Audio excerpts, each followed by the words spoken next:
सर्वप्रथम धम्मारी संघाला त्रिवार मी वंदन करतो।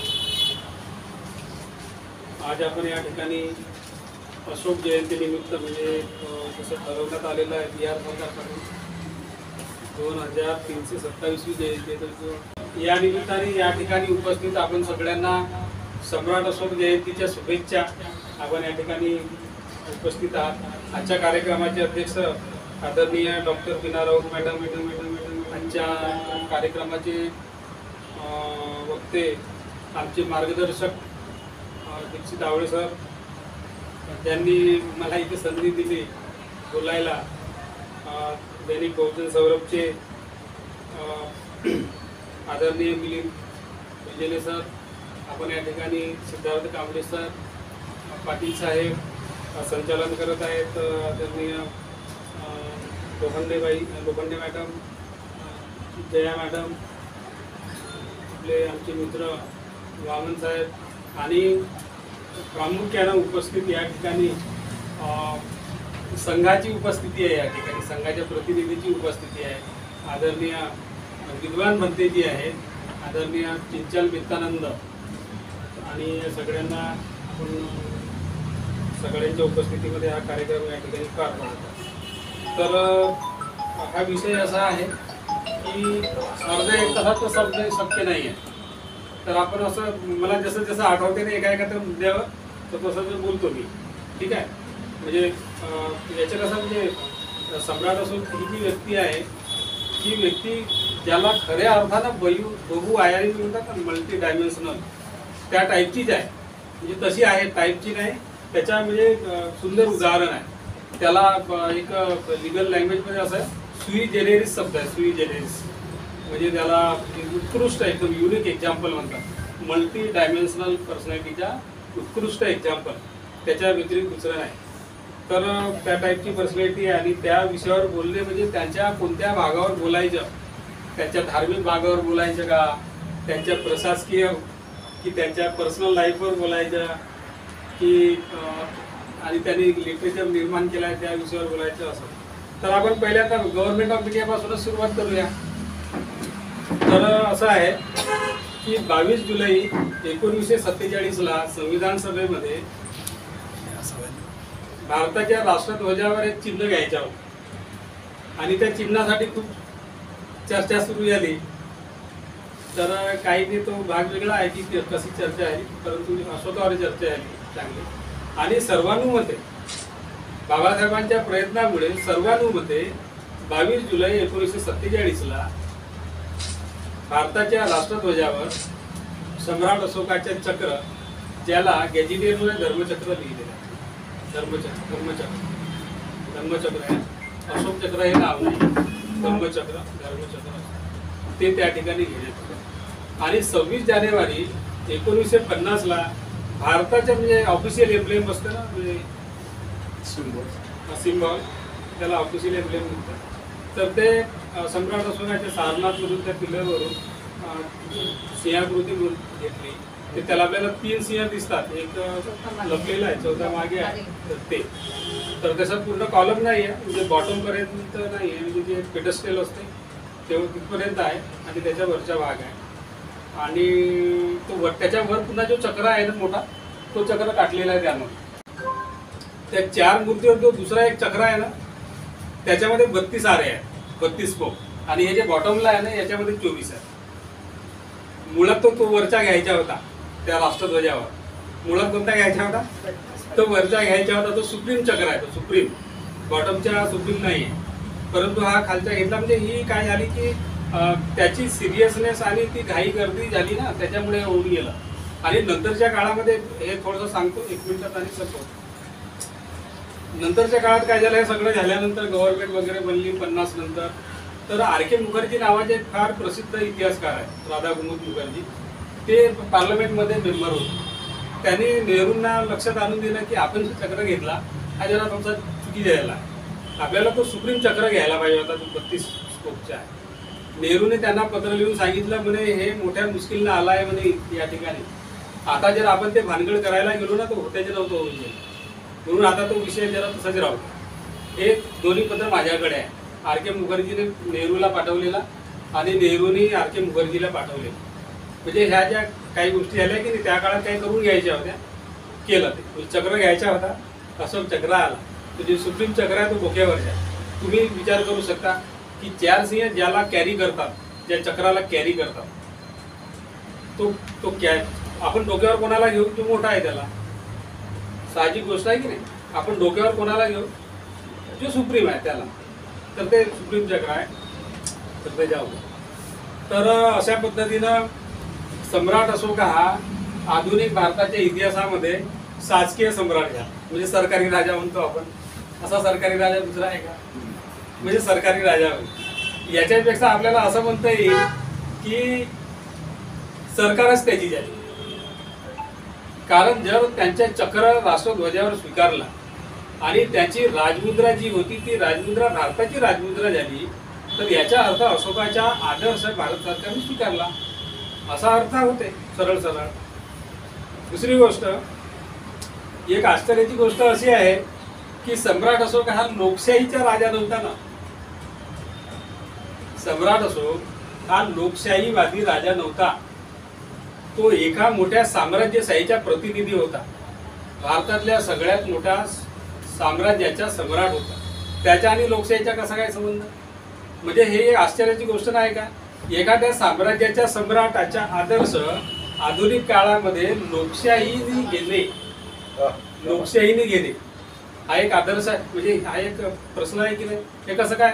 या दोघांत ताळमेळ नाही. म्हणजे आता आधुनिक काळामध्ये साम्राज्यशाही, सामंतवाद, साम्राज्यवाद हे आउटडेटेड झालेलं आहे आता आधुनिक काळामध्ये. आणि आता ज्याला म्हणजे प्रमोट केलं जातं ते दोन आहे, लोकशाही आणि साम्यवाद. या दोन गोष्टी प्रमोट केल्या जातात जगामध्ये. असं असताना, ही वास्तविकता असताना, एका साम्राज्याच्या सम्राटाच्या त्याच्या एम्ब्लेम घेतलं गव्हर्नमेंटनं, त्याचा आदर्श घेतलं, म्हणजे ही एक म्हणजे विचित्र गोष्ट वाटते. त्याच्या मागे मोठे म्हणजे त्याला काय म्हणतो आपण, सिरियस कारण आहे.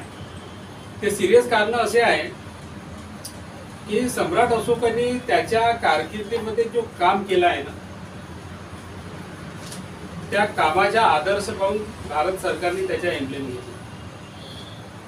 सम्राट अशोकाने त्याचा जो कालखंड आहे त्या काळात त्यांनी जे काम केलं ते कामाचा आदर्श पाहून ते या गव्हर्नमेंटला करायचे. आणि एकदा पंडित नेहरूने असं म्हटलं त्या इंदिरा गांधीला अशोकाचे उदाहरण देताना की अशोक ने जो काम किया उस समय उसका 10% भी मैं काम नहीं कर सकता. सम्राट अशोक ने उस समय जो काम किया उसकी तुलना में मैं 10% भी काम नहीं कर सकता, असं इंदिरा गांधीच्या एका पत्रामध्ये आहे नेहरूच्या उद्या. आणि तुम्हाला म्हणजे नेहरू हे रूलर होते ना, म्हणजे भारत देशाचा पहिला प्रधानमंत्री आहे. आणि एक रूलर दुसऱ्या रूलर विषयी बोलतो म्हणजे काहीतरी विशेष आहे. एक हा रूलर आहे आणि तो दुसऱ्या रूलर विषयी बोलतो म्हणजे ही काही विशिष्ट गोष्ट आहे, लक्षात घ्या. आज तुम्हाला म्हणजे त्याचं ऑब्जेक्शन वाटत नाही की नेहरूचे नाव घेतलं, हां ठीक आहे. तर त्यांनी कोणते कामं केले आपण ते एक एक पाहू. आणि या गोष्टीला काय घटना कारणीभूत ठरली तर सगळे इतिहासकार असे सांगतात की कलिंगचं युद्ध जे आहे तो युद्ध अशोकाच्या जीवनाला कलाटणी देणारा ठरला. अशोकाच्या जीवनाला कलाटणी देणारा म्हणजे घटना म्हणजे कलिंगचे युद्ध. जवळपास सगळ्या इतिहासकारांमध्ये याविषयी एकमत आहे. म्हणजे असं काही आहे नाही की कलिंगच्या युद्धाअगोदर अशोकाने काही म्हणजे असं कन्स्ट्रक्टिव्ह वर्क केलं. हां, त्यांनी वर्क केलं आहे. कलिंगच्या युद्धा अगोदर काश्मीरचा काही भाग होता जो भारत म्हणजे त्याच्या साम्राज्याला जोडायचा होता तो त्यांनी जोडला. आणि दुसरा भाग म्हणजे कलिंग जोडला आणि काश्मीरचा भाग जोडला. आणि साऊथ इंडियाचा जो तामिळनाडू आणि केरळचा भाग आहे हा तेवढा भाग सुटला होता. मात्र उरलेला संपूर्ण भाग म्हणजे हिंदुकुश पर्वत, हिमालय पर्वतच्या पासून तर तामिळनाडूपर्यंत आणि बंगालच्या उपसागरापासून तर इकडे अरेबियन समुद्रापर्यंत म्हणजे अशोकाची सत्ता होती. म्हणजे एकसंघ भारत त्या काळामध्ये. आणि एकसंघ भारताची सुरुवात मुळात ही चंद्रगुप्ताने केली. त्याच्या म्हणजे त्याला परिपूर्णता देण्याचे काम हे सम्राट अशोकाने. तर हा कलिंगच्या अगोदरचा भाग आहे. कलिंगच्या नंतर म्हणजे त्याचे 28 वर्ष होतात. म्हणजे सुरुवातीचे 12 वर्ष जे आहे त्यांचे गृहकलह, कलिंगच्या युद्ध, या सगळ्या गोष्टीमध्ये गेलेले उरलेले जे 28 वर्ष आहेत, म्हणजे त्याने एकूण 40 वर्ष राज्य केलं आहे. 40 वर्ष म्हणजे कमी होत नाही.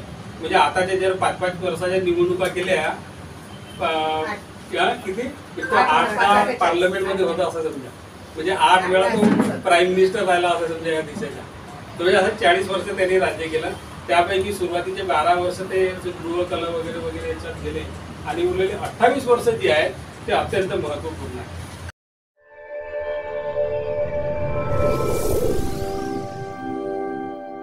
तर त्यांनी केलेल्या कार्यामध्ये पहिलं म्हणजे आपण पाहू की आता आपण ही जी जयंती करत आहोत, तर आपण बौद्ध म्हणून करत आहोत की आपण बौद्ध असल्यामुळे आणि तो राजा बौद्ध होता त्यामुळे आपण साहजिक हे जयंती करत आहोत. गैरबौद्ध तुम्हाला करताना दिसतात का? अशोकाची जयंती करत असतील ती चांगली गोष्ट आहे, कारण तो शासकीय राजा आहे आणि ते सगळ्यांनी केलं पाहिजे. मुळात पाटील साहेबांनी जो मुद्दा या ठिकाणी मांडला आहे ना, आणि दैनिक बहुजन सौरभ पेपर आणि परिवर्तन विचार म्हणजे यांनी हा प्रयत्न जर केला तर ही फार म्हणजे वाखाणण्यासारखी गोष्ट होईल. नागपुरातून जर सुरुवात झाली तर ती शासकीय स्तरावर एका शासकीय राजाची ज्याचा आदर्श शासनाने स्वीकारला आहे त्याची जयंती भारत सरकारनेच केली पाहिजे. भारत सरकारने केली पाहिजे किंवा ज्या स्टेट गव्हर्नमेंट आहेत त्यांनी सुद्धा केली पाहिजे. तर अशी जर सुरुवात झाली तर ही मोठी काय क्रांतिकारक गोष्ट होईल. म्हणजे यामुळे अशोक जो आहे धर्माच्या पलीकडे ऑलरेडी धर्माच्या पलीकडे आहे बरं, म्हणजे तो आहे नाही असातला भाग नाही. मुळात अशोक हा पर्सनली बुद्धिस्ट असला तरी तो सेक्युलर होता त्याच्या प्रजेच्या संदर्भात. म्हणजे त्याला असं तुम्ही कट्टर बौद्ध नका समजा, तो प्रामाणिक बौद्ध होता. प्रामाणिक बौद्ध बघा, काही ज्या कन्सेप्ट आहेत ना, म्हणजे ज्याला आपण धर्मांध म्हणतो त्याला रिलिजियस बिगॉट असं म्हणतात आणि पॉयस रिलिजियस म्हणजे प्रामाणिक बुद्धिस्ट होता, म्हणजे प्रामाणिक धार्मिक हा धर्मांध नव्हता. आणि त्यांनी कधीही त्याच्या शिलालेखामध्ये बघा किंवा त्याच्या संपूर्ण साहित्यात कधीही त्याच्या प्रजेवर असं बंधन आणलं नाही की त्यांनी आमच्या जनतेने हा धर्म घेतला पाहिजे आणि कोणत्याही प्रकारचे आमिषही दाखवले नाही. कोणत्याही तो त्यांना समजावून सांगायचा की हे असं आहे बा, असं केल्यानं असं होऊ शकते आणि ते लोक मग होत गेले.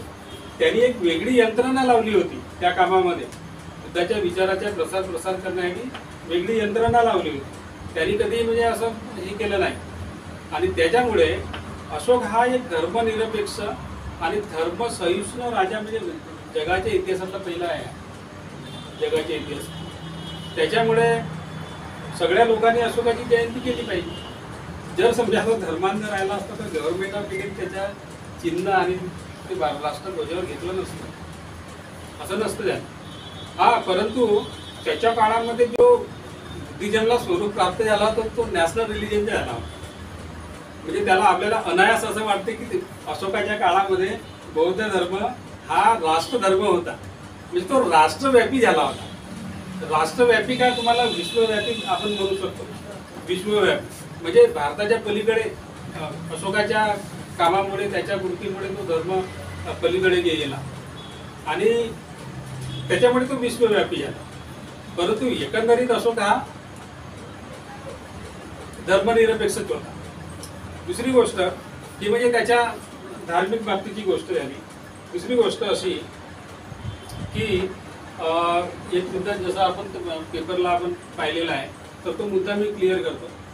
दयाप्रकाश सिन्हा नावाचे जे एक साहित्य अकॅडमी विनर आहे तो रिटायर IAS ऑफिसर आहे आणि BJPचा कार्यकर्ता सुद्धा आहे, म्हणजे पदाधिकारी आहे तिकडच्या बिहारच्या.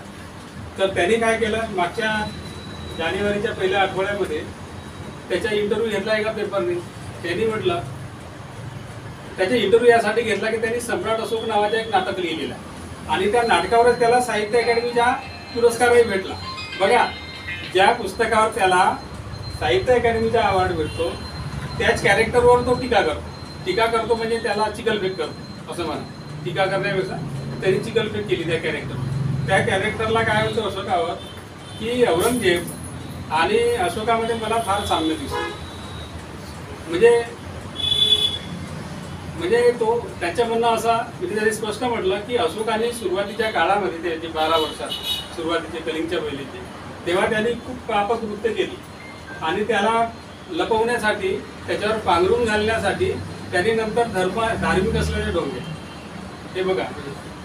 तर अशा प्रकारच्या एक रिटायर्ड IAS ऑफिसरांनी ज्याला गव्हर्नमेंट ऑफ इंडियाने साहित्य अकॅडमीचा पुरस्कार दिला आहे त्या माणसाला अशा प्रकारचे स्टेटमेंट करणे म्हणजे हा अत्यंत गैरजिम्मेदारपणा. हा त्याच्या कलुषितपणामुळे झालाय, परंतु इतका मोठा माणूस बरं त्याला जो पुरस्कार भेटला त्या गव्हर्नमेंटनं पुरस्कार दिलाय ज्या गव्हर्नमेंटनं अशोकाचा आदर्श घेतला आणि त्याच आदर्शावर हा चिखलफेक करतो. जगाच्या इतिहासामध्ये आजपर्यंत म्हणजे आधुनिक इतिहासामध्ये जेव्हा सम्राट अशोकावर म्हणजे संशोधन चालू झालं तेव्हापासून ते आजपर्यंत म्हणजे V.S. स्मिथ नावाच्या इतिहासकारांनी 1890ला पहिल्यांदा त्याच्या बायोग्राफी लिहिला अशोका 1890 आणि तिथून मग त्याच्या बायोग्राफी आणि त्याच्या इतिहास लेखनाला सुरुवात झाली. त्या 1890च्या अगोदर अशोकावर बऱ्याचशा गोष्टी आल्या, शिलालेखाचे वाचन झालं, त्याचे शिलालेख वगैरे वगैरे झाले, परंतु जी प्रॉपर बायोग्राफी आली पहिल्यांदा ती V.S. स्मिथनं लिहिली 1890. तिथून पासून ते आजपर्यंत जेवढ्या लोकांनी जगामध्ये संशोधन केलं आहे अशोकावर लिहिलेलं आहे आणि लिहित आहेत. हा एकमेव राजा आहे की जगामध्ये म्हणजे या राजावर लिखाण आणि संशोधन कंटिन्यू चाललं आहे.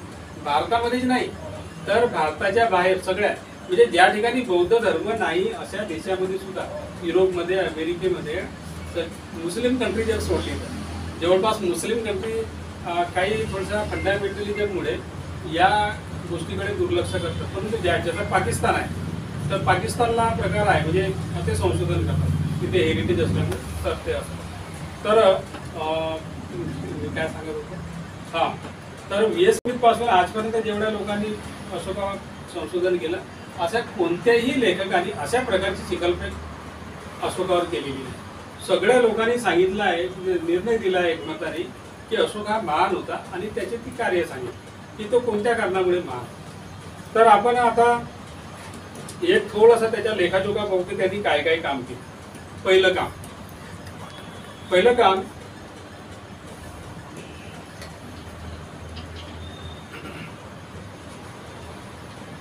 आपलं जे भांडण असते आपला जो संघर्ष आहे आणि लढा आहे आंदोलन आहे हा समानतेसाठी आहे की नाही समतेसाठी. आंबेडकरी आंदोलनाची बेसच आहे त्याची आधारशिला आहे त्याचा प्रमुख उद्देश आहे समता प्रस्थापित करणे कोणत्याही प्रकारची समाजात. तर त्याचा जो बेसिक आहे तो आहे कायदा. कायद्यामध्ये समता असली पाहिजे. त्याच्यात ही जजमेंट आणि पनिशमेंटचा जो भाग आहे त्या भागामध्ये. तर आपण सगळ्यांनी इथे कोणी ॲडव्होकेट वगैरे आहेत का? ॲडव्होकेट्स आहेत त्याच्या. तर IPC जे आहे ना इंडियन पिनल कोड हा इंडियन पिनल कोड 62ला लागू झाला. 58ला तो बनला 58ला बनला आणि मग त्याच्यानंतर तो लागू झाला IPC इंडियन पिनल कोड.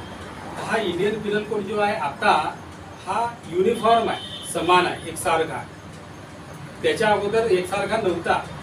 त्याच्या अगोदर तो डिस्क्रिमिनेटिव्ह होता आणि डिस्क्रिमिनेटिव्ह असल्यामुळे मेकॅलीच्या नेतृत्वामध्ये ही कमिटी बनली पिनल कोडची आणि हा युनिफॉर्म पिनल कोड बनला. म्हणजे या पिनल कोडनुसार काय आहे की जाती धर्माच्या आधारावर कुणाला सजा देता येत नाही. समजा चोरी केली एखाद्या माणसाला तर त्याची जात पाहिली जात नाही. तो कोणत्याही जातीच्या कोणत्याही धर्माच्या असेल त्याला सारखा आर्टिकल लागेल IPC एक सेम IPC माधवी बरोबर अमुक गुन्ह्यासाठी IPC आहे. म्हणजे 1858च्या अगोदर 1858च्या अगोदर अशा प्रकारच्या IPC नुसार डिस्क्रिमिनेटिव्ह होता. हा जो IPC आहे ना इंडियन पिनल कोड म्हणजे त्याला पिनल कोडच म्हणू आपण. हा पिनल कोड भारताच्या इतिहासात पहिल्यांदा संशोधन करण्याचे काम सम्राट अशोकाने केलं. आता ही गोष्ट कोणत्या साहित्यात लिहिली असायला भाग नाही किंवा कोणी सांगतो असाही भाग नाही. त्याच्या फोर्थ पिलर एडिक्ट जो आहे चौथा स्तंभलेख त्याच्यामध्ये अशोकाने स्पष्टपणे लिहिलेलं आहे. चौथ्या स्तंभलेखात स्पष्ट लिहिलेलं आहे there should be uniformity in judgement and punishment असा त्याच्या ट्रान्सलेशन त्या वाक्यात. जजमेंट आणि पनिशमेंटच्या बाबतीमध्ये युनिफॉर्मिटी असल्या पाहिजे त्यामध्ये कोणत्याही प्रकारच्या डिस्क्रिमिनेशन असू नये असा अशोकाने 4थ्या स्तंभलेखात लिहिला. म्हणजे किती मोठी क्रांती. याचा अर्थ अशोकाच्याही काळात डिस्क्रिमिनेटिव्ह पिनल कोड होता. तेव्हापर्यंत तर मनुस्मृती लागू नव्हती झाली, मनुस्मृती मुळात अस्तित्वातच नव्हती आली. तर हा कायदा कसा राहील, डिस्क्रिमिनेटिव्ह पिनल कोड. तर त्या काळामध्ये धर्मसूत्र नावाचे साहित्य आलं होतं, ब्राह्मणी, वैदिक ब्राह्मणी साहित्य त्या काळात येऊन गेलं होतं. म्हणजे बुद्धाच्या काळातही अस्तित्व होतं आणि त्याच्यामध्ये ह्या गोष्टी आहेत. त्यानंतर त्या ह्याच सेम गोष्टी अर्थशास्त्रामध्ये आल्या पनिशमेंटच्या बाबतीमध्ये. पनिशमेंट कोणाला कशी कशी असली पाहिजे. जेव्हा सम्राट अशोक त्याच्या 4थ्या स्तंभलेखात म्हणतो की there should be uniformity in case of judgement and punishment, याचा अर्थ अशोकाच्या पूर्वी डिस्क्रिमिनेटिव्ह पिनल कोड होता. म्हणून त्यांनी तसं केलं ना, त्यांनी सुधारणा केली की नाही. तर ही पहिली क्रांती आहे समानतेची. तिथून ते म्हणजे बघा त्यांनी अशी समानता चालू केली. दुसरं, आता आपण थोडंसं याच्यावरच बोलू.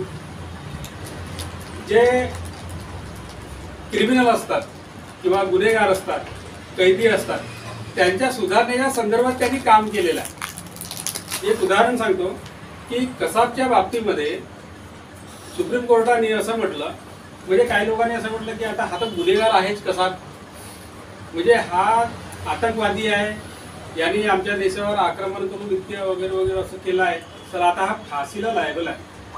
कोणाच होती फाशी, मग त्या सरळ सरळ त्याला फाशी देता येत होती ना. जर तो गुन्हेगार होता कसाब, तर त्याला सरळ सरळ त्याच दिवशी फाशीवर नेता येत नव्हता का. त्याच दिवशी त्याला फासावर नेता येऊ शकत होतं, परंतु नेलं का गव्हर्नमेंट ऑफ इंडियाने. त्याला कोणी रोखलं असतं का, कोणी रोखलं असतं का. समजा गव्हर्नमेंटनं त्याला त्याच दिवशी फाशी देऊन टाकली असती, तर रोखलं असतं का गव्हर्नमेंटनं. नाही. एक प्रोसिजर आहे की जरी तो गुन्हेगार आहे तरी त्याला एक संधी द्यावी लागते त्याची बाजू मांडण्याची. त्याला लॉ मध्ये एक लिगल मॅक्झिम आहे, आदि अल्टरम पार्टेम म्हणतात, एक नावाची फ्रेज आहे, लिगल फ्रेज, आदि अल्टरम पार्टेम. म्हणजे त्याला म्हणतात आपण कोणाला ऐकल्याशिवाय, त्याला संधी दिल्याशिवाय तुम्ही त्याला पनिशमेंट देऊ शकत नाही. त्याची बाजू तुम्हाला ऐकायला लागेल. तर त्याला वकील प्रोव्हाइड केला होता त्या कसाबला. ही गोष्ट अशोकाने केली आहे त्या काळामध्ये. बरं, चुकीच्या पनिशमेंट होतात काही गुन्हेगारांना, म्हणजे काही लोकांना त्याला गुन्हेगार ठरवलं जाते, मग त्याला काही संधी राहत नाही. ह्या सगळ्या गोष्टी काही साहित्यात लिहिलेल्या नाही, एकदा बुकीस आहे किंवा कोणी सांगते किंवा कोणत्या धर्माच्या पुस्तकात लिहिलेलं असं भाग नाही.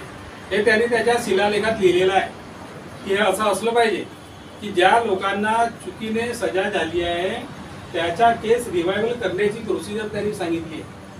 म्हणजे तुम्ही विचार करा की अशोक किती आधुनिक असेल, किती अपडेट असेल, किती ॲडव्हान्स असेल. दुसरी बात की जसं राष्ट्रपती आणि गव्हर्नरला एखाद्या गुन्हेगाराची सजा कमी करण्याचा अधिकार आहे संविधानामध्ये. बघा आहे, राष्ट्रपती कोणाची सजा कमी करू शकतो की नाही, अशी प्रोव्हिजन आहे कॉन्स्टिट्यूशन मध्ये आपल्या.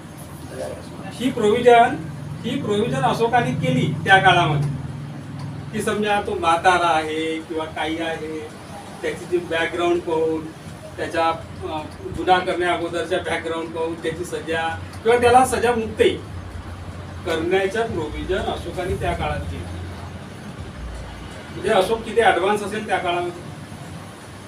आता यात आपण म्हणजे लिगल सिस्टमचेच पाहत आहोत गोष्टी. आज आता आपल्याला बघा म्हणजे पर्यावरणाच्या किती प्रॉब्लेम येत आहे.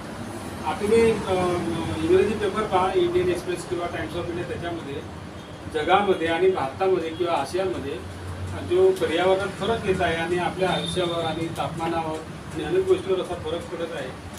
तर अशोकाच्या काळामध्ये तर अशा प्रकारच्या इंडस्ट्री वगैरे नसतील, CO2 कार्बन डायऑक्साईड वगैरे किंवा मोनोऑक्साईड काढणाऱ्या असतील.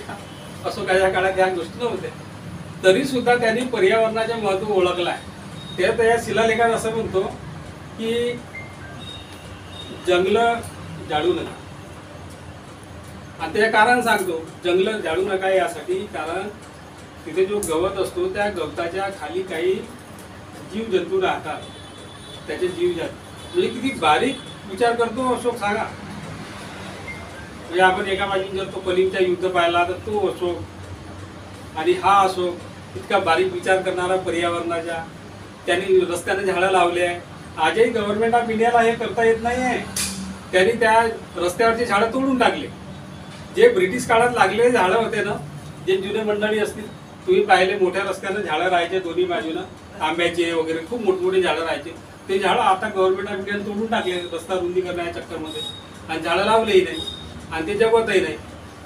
त्यांनी अशोकाने पूर्ण झाडं लावले. एका विशिष्ट अंतरावर त्यांनी पाण्याचा हौद खोदला आणि त्या रस्त्याने चालणारा जो वाटसरू आहे, पिलग्रिमेज आहे, रस्त्याने जाणार आहे, जर त्याला रात्र झाली तर कुठे राहील? गव्हर्नमेंट गेस्ट हाऊसमध्ये राहील. गव्हर्नमेंट गेस्ट हाऊसमध्ये त्या काळच्या असे त्यांनी गेस्ट हाऊस बनवले होते. अशी गव्हर्नमेंट करू शकते का? हे केलं पाहिजे गव्हर्नमेंटनं, कारण या गव्हर्नमेंटनी त्याचा आदर्श घेतलाय. म्हणजे किती ॲडव्हान्स माणूस होता. त्यांनी दवाखाने उघडले. म्हणजे त्या काळामध्ये ॲलोपॅथी नव्हती, हर्बल मेडिसिन होती, त्यांनी ते झाडं लावले. ज्या ठिकाणी ते झाडं नव्हते हर्बल मेडिसिन, ते झाडं पाठवले. दुसऱ्या देशातही पाठवले. या आपल्या देशात नाही तर दुसऱ्या देशातही पाठवले. म्हणजे जो आपले तो धम्म महामात्र नावाच्या त्यांच्या एक ऑफिशियल ऑफिसर राहायचा, त्याच्यासोबत ह्या गोष्टी ते पाठवायचे. त्याला फुकट नव्हते पाठवत. म्हणजे त्या धम्म महामात्र नावाच्या एक त्यांनी एक पोस्ट क्रिएट केली होती सुप्रिंटेंडंटची. तो ऑफिसर जेव्हा ह्याच्या मॉरल गोष्टी सांगायला फॉरेनमध्ये जायच्या, तर तो कोरा जात नव्हता. तर तो ह्या सगळ्या गोष्टी घेऊन जायच्या, हर्बल मेडिसिन, त्याचे प्लॅन्ट वगैरे घेऊन जायच्या. ह्या गोष्टी त्यांनी त्या काळात केल्या. त्यांनी हेही केलेलं आहे की इंटरनॅशनल पीस कशी इस्टॅब्लिश होईल. इंटरनॅशनल पीस त्या काळात त्यांनी विचार केला. म्हणजे ग्लोबल कल्चर झाली पाहिजे. त्यासाठी ते धम्मदूत आणि धम्म महामात्र इकडे तिकडे पाठवले. जगाच्या इतिहासात पहिल्यांदा ग्लोबल कल्चर आणि वर्ल्ड पीस इस्टॅब्लिश करण्याचा प्रयत्न करणारा पहिला सम्राट आहे. त्यांनी इतक्या ॲडव्हान्स गोष्टी केलेल्या आहे की जी आताची गव्हर्नमेंट कोणत्याही देशाची करू शकत नाही. आणि ज्या देशाच्या सरकारने हे जर केलं ना, तर त्या देशाची जनता जी आहे ती सुखी राहील. ही सगळी कन्सेप्ट घेऊन गव्हर्नमेंटने वेलफेअर स्टेट नावाची जी कन्सेप्ट आपल्या डायरेक्टिव्ह प्रिन्सिपल ऑफ स्टेट पॉलिसीमध्ये आहे, संविधानामध्ये डायरेक्टिव्ह प्रिन्सिपल ऑफ स्टेट पॉलिसीमध्ये वेलफेअर स्टेट नावाची कन्सेप्ट आहे की हे असं तुम्हाला म्हणजे केंद्राने सांगितल्या राज्यांना तुम्ही असे करू शकता, असं केलं पाहिजे वेलफेअर स्टेटची. तर वेलफेअर स्टेटच्या जगाच्या इतिहासातला पहिला उदाहरण म्हणजे सम्राट अशोकाचे राज्य. आणि हे सगळे कारण आहेत की एका सम्राटाचा आदर्श लोकशाहीमध्ये स्वीकारला गेला. हे कारण आहे. त्यांनी एक मॉडेल बनवून दिलं आहे की असं राहील. बरं आहे का? म्हणजे गमतीदार गोष्ट अशी आहे की राष्ट्रभाषा बघा, आता काय राष्ट्रभाषा? हिंदी भाषा आहे की नाही? असं म्हणतो आपण, असं म्हणतो राष्ट्रभाषा हिंदी आहे, पण त्याच्या सोबतीला इंग्रजी आहे. तिथे वाद झाला होता राष्ट्रभाषा ठेवताना. एकमताने हिंदीला म्हणजे मेजॉरिटी भेटली संविधान सभेमध्ये. मग असंही आलं एक दुसरा आर्टिकल 242-243 काहीतरी, किंवा त्याच्यासोबत 15 वर्षापर्यंत इंग्रजी राहील. आणि हा जो प्रोव्हिजन आहे 15 वर्ष इंग्रजी राहील सोबतीला हिंदीच्या, तर तो आता कंटिन्यू झाला. आता कंटिन्यू आहे. म्हणजे आताची सरकार एक भाषा करू शकली नाही या देशाची ऑफिशियल लँग्वेज. या देशाची एक भाषा करू शकली नाही म्हणजे फेल झाली आहे. वेळा सोबतीला इंग्रजी ठेवा लागते. सम्राट अशोक भारताच्या इतिहासातला पहिला राजा आहे की ज्याने ऑफिशियल लँग्वेज एकच केली. प्राकृत होती त्या काळामध्ये. अशोकन प्राकृत आता इतिहासकार म्हणतात, अशोकाच्या काळातली प्राकृत. म्हणजे त्याला ओल्ड पाली म्हणू शकतो आपण, पण त्याची आपण ओल्ड पाली म्हणू शकतो तिला, म्हणजे पालीही म्हणू शकतो.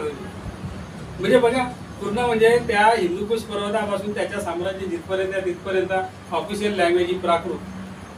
त्याच्यातही आश्चर्याची गोष्ट अशी की एकच लिपी, एक भाषा, ऑफिशियल स्क्रिप्ट, ऑफिशियल लँग्वेज. म्हणजे असं करणारा असं म्हणजे किती म्हणजे तो ॲडव्हान्स. त्याला पुन्हा म्हणतो की लिगल वर्ड आहे अवंती गार्डी नावाचा, म्हणजे काहीतरी नवीन गोष्टी करणारा. इतक्या म्हणजे ॲडव्हान्स गोष्टी केल्या आहेत. म्हणजे हा जो एक भाग जर तुम्ही अशोक पाहिला तर तुम्हाला धर्म कुठे दिसतं. ह्या आता सगळ्या लोककल्याणकाराच्या गोष्टी आहेत. आणि या किती राष्ट्रव्यापी विश्वव्यापी कन्सेप्ट आहे अशोकाची. आणि आपण धार्मिक असल्यामुळे अशोकाची जयंती करतो, चांगली गोष्ट आहे. कमीत कमी या निमित्ताने त्याच्यावर चर्चा होते. आणि आपली जिम्मेदारीही आहे. त्यांनी धार्मिक असण्याचा कर्तव्य निभावला आहे. बखुबी, म्हणजे जो धर्म गंगेच्या खोऱ्यात त्याच्या काळापर्यंत सामावलेला होता त्याला राष्ट्रव्यापी आणि विश्वव्यापी बनवलं. म्हणजे त्यांनी रोल पहा कसे प्ले केले आहेत. एक धार्मिक असो, एक राष्ट्रीय असो, सेक्युलर असो, तर ते त्यांनी प्रत्येक क्षेत्रामध्ये त्यांनी त्याचा जो रोल आहे ना तो म्हणजे एक भयंकर ग्रेटनेस आहे. आणि भारताच्या इतिहासामध्ये कलिंगच्या युद्धानंतर तो जिवंत असेपर्यंत त्यांनी एकही युद्ध केलं नाही आणि कोणी आक्रमणही केलं त्या काळात. आता याला दोन कारणं असू शकतात. म्हणजे एक कारण तर त्याच्या धाकच होता. खरं सांगतो, अशोकाला आजूबाजूचे लोक इतके घाबरायचे की जरी त्यांनी तलवार ठेवली पण ते लोकांना विश्वासच वाटत नव्हता की यांनी तलवार ठेवली. समजलं का? आणि त्यांनी मिलिटरी काय बंद केली नव्हती अशोकाने. त्यांनी असं म्हटलेलं आहे त्याच्या 13 नंबरच्या शिलालेखात की मी आता विनाकारण युद्ध करणार नाही. विनाकारण लक्षात आलं का? म्हणजे गरज पडली तर युद्ध करू शकतो मी. आणि त्यांनी मिलिटरी काही सस्पेंड केली होती का? मिलिटरी सस्पेंड केली नव्हती. आणि अशोक जसा तुम्ही दयाळू म्हणता ना तेवढा पराकोटीच्या अतिशयोक्तीपूर्ण दयाळू नव्हता. त्याला जर जास्त दया आली असती ना तर कलिंगच्या राज्य त्यांनी परत केला असता. कलिंगच्या राज्य परत नाही केला त्यांनी. कलिंगच्या राज्य त्याच्या साम्राज्यात जोडून घेतला. त्याला एक राज्य बनवलं, तिथे एक गव्हर्नर ठेवला. आणि तो 13 नंबरच्या शिलालेख त्या बंगाल, ओरिसा, आंध्रा इथे कुठेच भेटत नाही. म्हणजे त्याला आठवण येऊ नये लोकांना की इथे इतके लोक मेले होते, मारले गेले होते, त्यांना ही आठवण येऊ नये म्हणून त्यांनी तो शिलालेख 13 नंबरच्या दुसऱ्या ठिकाणी लावला. तो तुम्हाला आंध्रा, बेंगाल आणि ओरिसामध्ये तुम्हाला दिसत नाही. म्हणजे समजा ते जर वाचते वेळोवेळी की अशोकाने एवढे लोक आमच्या भूमीतले मारले तर ते त्याच्या राग नाही करते का? द्वेष करतो. तर अशोक म्हणजे इतका चाणाक्ष होता, डिप्लोमॅटिकही होता आणि प्रॅक्टिकल होता महत्त्वाचा. आता बघा हिंसाविषयी तो किती प्रॅक्टिकल असेल त्याने. आता मी हे जे सांगत आहे ना ह्या बौद्ध ग्रंथामधल्या गोष्टी सांगत नाही आहे, लिटरेचरमधल्या त्यांच्या शिलालेखाच्या आपण चर्चा करत आहोत. त्याने म्हणजे जसं आपण म्हणतो की बा बौद्धांनी हे खाऊ नये, ते खाऊ नये, कोंबडी खाऊ नये, बकरा खाऊ नये. आता हा पुढचा प्रकार आहे आणि याच्यामुळे जगातनं जरा याच्यात मतभेद आहे. 5 शिलामध्ये तो म्हणजे हिंसा म्हणजे काय आणि हिंसा म्हणजे काय नाही. मटण खाल्ली पाहिजे की नाही खाल्ली पाहिजे, भिक्षुनी मटण खाल्ली पाहिजे की भिक्षुनी मटण नाही खाल्ली पाहिजे, असे खूप आपण पाहतो ना डेली. म्हणजे असं वादविवाद होत राहते.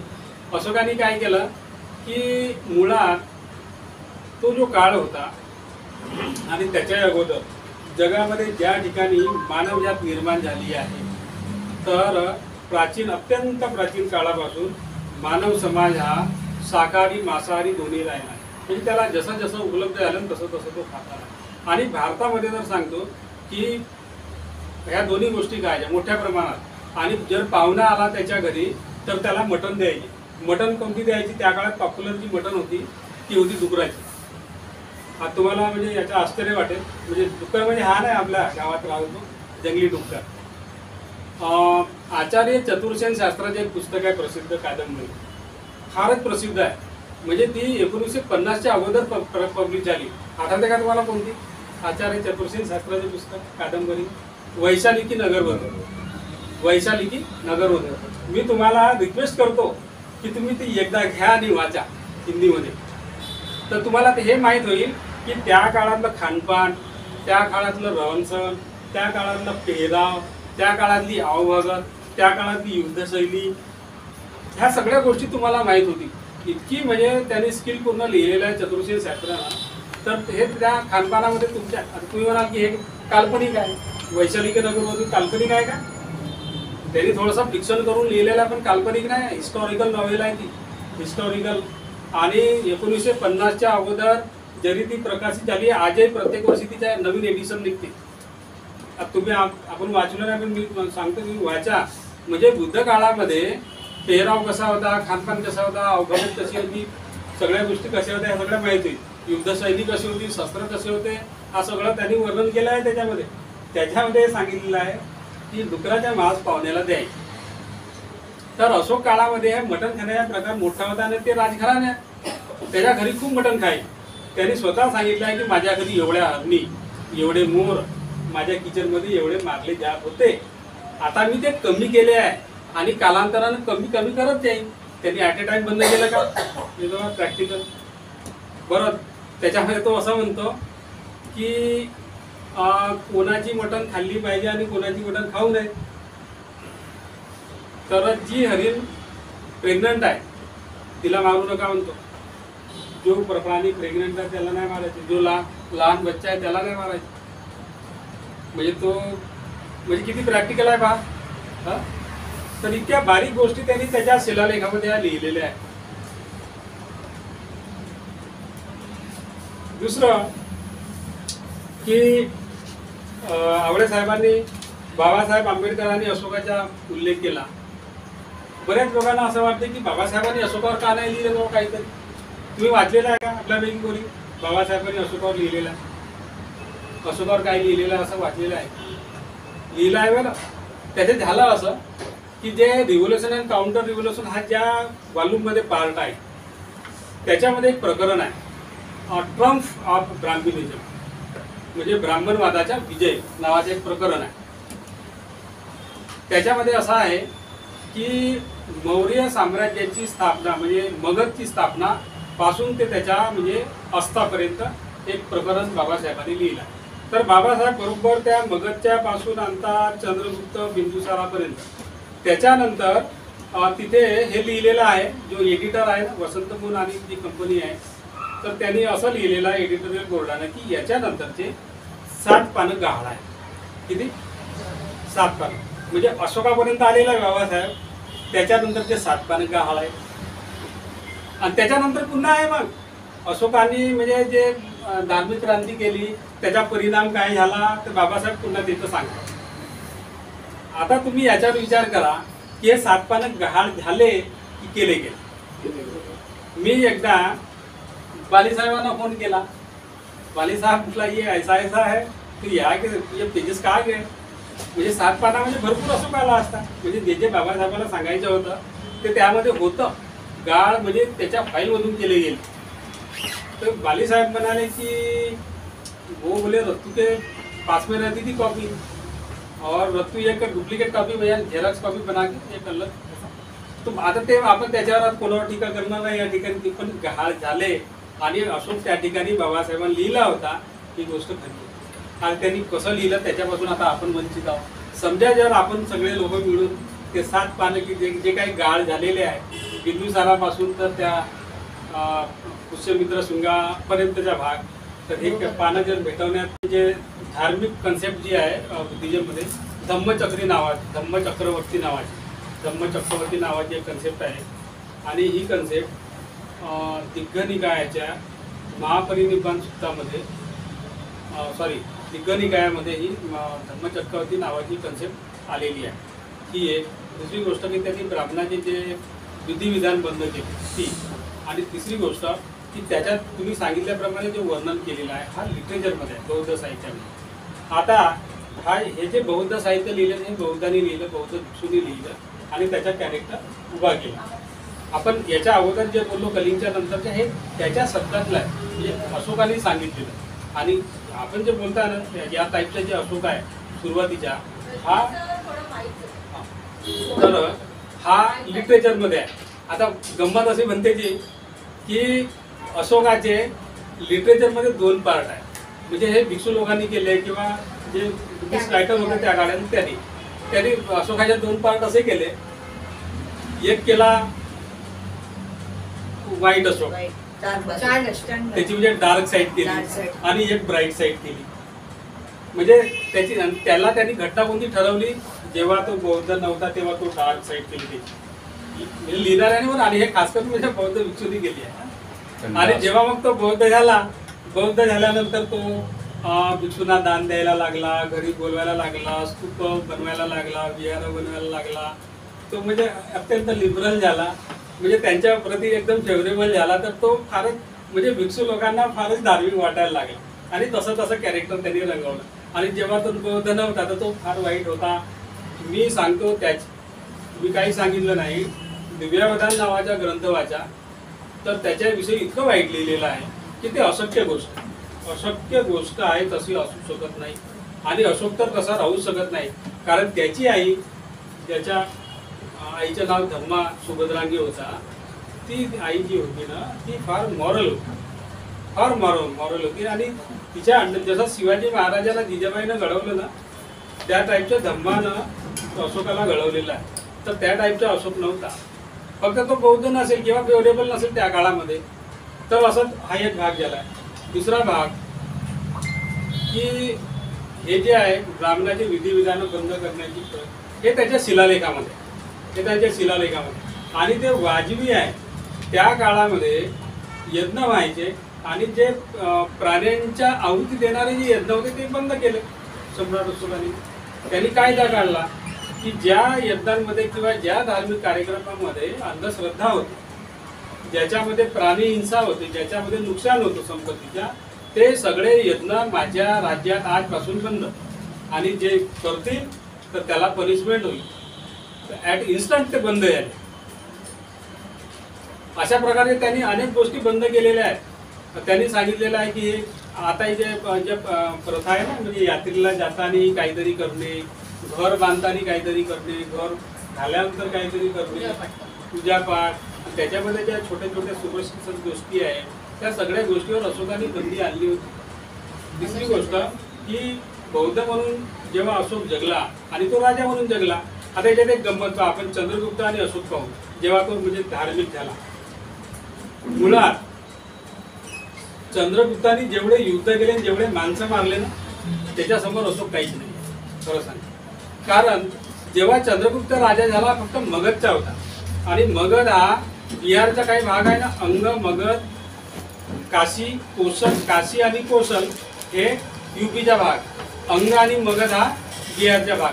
जे त्या काळामध्ये जसं बाबासाहेबांनी बुद्धांनी त्यामध्ये सांगितलं की 16 महाजनपद होते आणि काही 9-10 गणराज्य होती. अंग, मगध, काशी, कोसल, चेती, वत्स, कुरु, पांचाल, अस्मक, अवंती असे 16. तर हे 16 पेक्षाही जास्त होते ऑल इंडियामध्ये. म्हणजे मला वाटते जवळपास 200-300 असतील ऑल इंडियामध्ये छोटे छोटे राज्य, किंगडम. आणि हे सगळे किंगडम एका राज्यामध्ये आणताना चंद्रगुप्ताला किती मेहनत करावी लागली असेल. प्लुटार्क नावाच्या एका ग्रीक इतिहासकाराने असं लिहिलेलं आहे, म्हणजे आताच्या नाही, त्याच काळातला, चंद्रगुप्त या काळातला, की त्यांनी 6 लाख सैनिक नेऊन, 6 लाखाचं लष्कर नेऊन पूर्ण भारत त्यांनी रवून काढला. कोणी? चंद्रगुप्ताने. म्हणजे चंद्रगुप्ताने इतके युद्ध केले आणि तो शेवटी इतका वैतागला की त्याला राज्यच पाहिजे नव्हता. आणि तो म्हणजे इतका अहिंसावादी झाला की त्याने जैन साधू बनला. आणि बेल्लारी जे आताची आहे सवणकुळा, तिथे जाऊन मरण पावलं. जेव्हा अशोकाने कलिंगचा युद्ध केला आणि कलिंगच्या युद्धामध्ये इतकी म्हणजे हताहत झाली. आता याच्यामध्ये एक गोष्ट आहे की आपण म्हणजे त्याच्या पर्सनल लाईफ जे आहे ना बोलतात, कधी मी तर असं म्हणतो की मला 3 तास बोलू द्या इथे नाही, एखाद्या वेळी. म्हणजे त्याची पर्सनल लाईफ आपण, आणि कॉन्स्टिट्यूट म्हणजे त्याचा एक रुलर म्हणूनचा भाग, हा भाग वेगळा, आणि त्याची पर्सनल लाईफ म्हणजे कलिंग युद्धापर्यंतचे म्हणजे आपल्याला व्यवस्थित बोलता येईल. सांगतो याच्यामध्ये की कलिंग युद्ध अशोकाने जिंकला. त्याच्या शिलालेखात लिहून ठेवला इतके लोक 1.5 लाख, त्याच्यापेक्षा 2 म्हणजे 3 लाख, मग एवढे बंदी बनवले गेले, एवढे इंज्युर्ड झाले, एवढे मेले. आणि अशोकाने त्यानंतर मग त्या कलिंगच्या युद्धानंतर ते सगळं सोडून दिलं. त्याला दया कशी काय आली? त्याच्या अगोदर तर तो युद्ध करतच होता, काश्मीरचं युद्ध केला होता आणि राजाचं कामही होतं, तो महत्वाकांक्षी होता. त्याचं कारण असं होतं, थोडक्यात सांगतो की कलिंगची ज्या पॉप्युलेशन होती ती छोटी होती. आणि जेव्हा युद्ध त्याला अल्टिमेटम दिलं होतं अशोकाने, एकतर तू आमच्या साम्राज्यात सामील होऊन जा. त्याचं कारण होतं व्यापारी मार्ग. तिथे जो एक इंटरनॅशनल बंदर होता ना, त्या इंटरनॅशनल जो पोर्ट होता, सी पोर्ट, तिथून मोठा म्हणजे आंतरराष्ट्रीय व्यापार व्हायचा. आणि तो कलिंगच्या ताब्यात असल्यामुळे तो आपल्या पद्धतीनं टॅक्स म्हणजे लेवी करायचा. आणि हे अशोकाला मान्य नव्हतं. आणि जो मोठा इंटरनॅशनल रूट होता तो ट्रेडचा, तो तिथून जायचा आणि तो त्याला आपल्या ताब्यात पाहिजे होता. त्यांनी म्हणून म्हटलं, त्याला अल्टिमेटम दिलं की तू आमच्या याच्यात येऊन जा, आणि त्या युद्धाला तयार हो. तर कलिंगची पॉप्युलेशन कमी होती आणि याच्याकडे जवळपास 8 लाख सैनिक होते, म्हणजे 8 लाखांचे लष्कर, स्टँडिंग आर्मी. कारण प्लुटार्कनी जो रेकॉर्ड केला आहे की चंद्रगुप्ताच्या काळामध्ये 6 लाख लष्कर होतं, तर बिंदुसार आणि मग अशोक येईपर्यंत 1 लाख तर वाढला असेल. म्हणजे आपण 7 लाख पकडू, 8 लाख होऊ शकतो. आणि त्याच्याकडे प्लुटार्कने केलेलं आहे की कलिंगकडे 64,000 60,000 सैनिक. आणि जेव्हा त्यांनी रिक्रुटमेंट केलं तर त्यांनी मग तरुण लोक आणले कुठले, ते तेवढे पाहिजे नाही तिथे त्या एरियामध्ये. बरं त्यांनी मग थोडंसं रिक्रुटमेंटही केलं, तर मग त्याला शस्त्र पाहिजे. आणि त्या एरियामध्ये म्हणजे बिहार आणि ओरिसामध्ये आहे ते काय मेटल वगैरे, परंतु इतक्या कमी वेळामध्ये त्यांनी अल्टिमेटम दिलं होतं, तेवढ्या कमी वेळात शस्त्र आणि जे आर्मर्स आहेत चिलखत वगैरे ते कसे काय तयार करतील.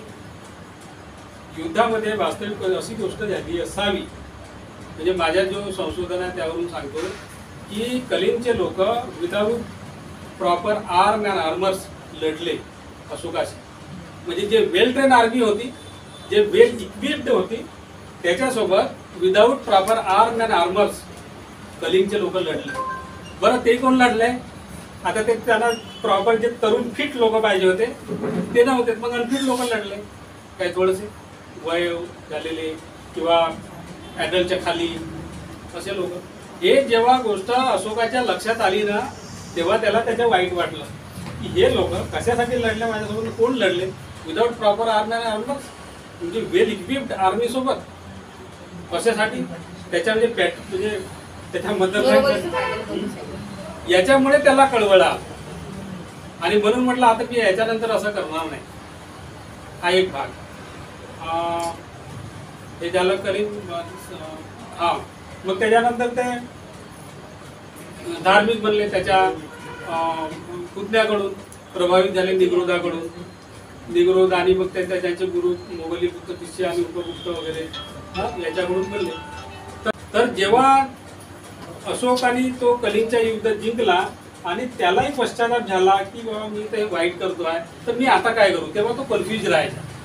तो बरेच दिवस कन्फ्यूज होता की मी काय केलं पाहिजे, म्हणजे राज्य सोडलं पाहिजे का, की माझ्या आजोबाने जो अनुकरण केला तसं करू.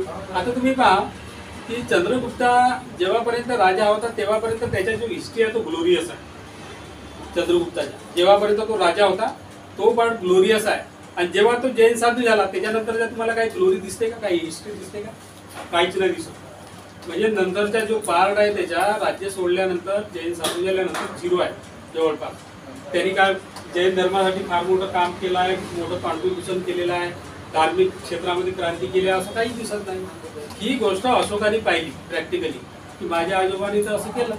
जर मी समजा आजोबाचं उदाहरण जर एक फॉलो केला तर माझे तसंच होईल. त्याने ठरवलं मध्यम मार्ग, नाही मी युद्ध करणार नाही, पण मी राजाही राहील, म्हणजे राजा असून या सगळ्या गोष्टी करील. तर पहा आता अशोकाचे दोन्ही पार्ट ग्लोरियस आहे. कलिंग युद्धापर्यंत जे अशोक महान आहे, एक रूलर म्हणजे विक्टर म्हणून.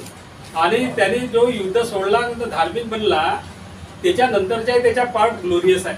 दोन्ही पार्ट ग्लोरियस आहे, मोठे आहेत. म्हणजे तो एक धार्मिक माणूस म्हणून मोठा जगला आणि त्याने त्या माध्यमातून ते कामं केलं.